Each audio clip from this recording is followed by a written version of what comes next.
The Chicago Police Department. The Controversial History and Legacy of the Windy City's Law Enforcement Agency. Written by Charles River Editors.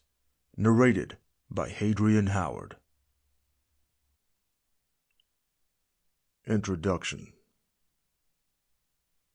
The area that became Chicago caught the eye of European settlers as far back as the 17th century, when the French explorers Marquette and Joliet found that waterways in the area connected the Mississippi River to the Great Lakes.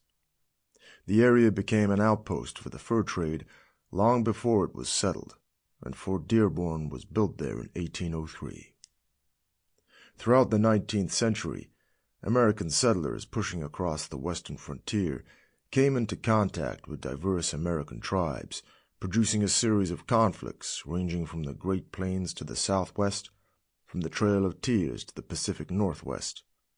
The ongoing fighting between white settlers, militias, army units, and Native Americans not only bled into the War of 1812, but was one of the main causes of it. Many Americans resented the fact that along the northwestern frontier, the British in Canada were supporting Native resistance to American settlement. So-called war hawks from that region in Congress pushed for a declaration of war, and many hoped that a war would not only stop native depredations, but evict the British from Canada and lead to completion of some unfinished business from the American Revolution, namely Canada joining the U.S.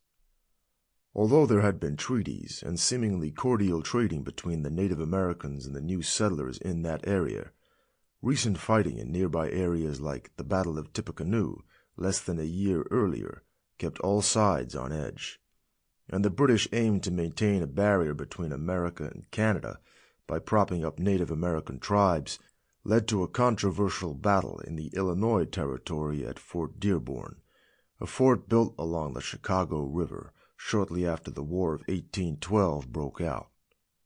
When the war came, the close proximity of British forces compelled American military officers in the area to attempt to evacuate the garrison at Fort Dearborn, but misunderstandings and a lack of time resulted in Potawatomi warriors ambushing the soldiers and several civilians before they could retreat back to Fort Wayne, Indiana.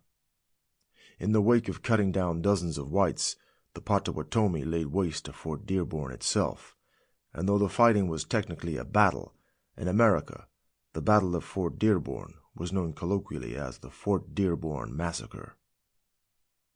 Thus, even as the conflict was relatively... Sample complete. Ready to continue?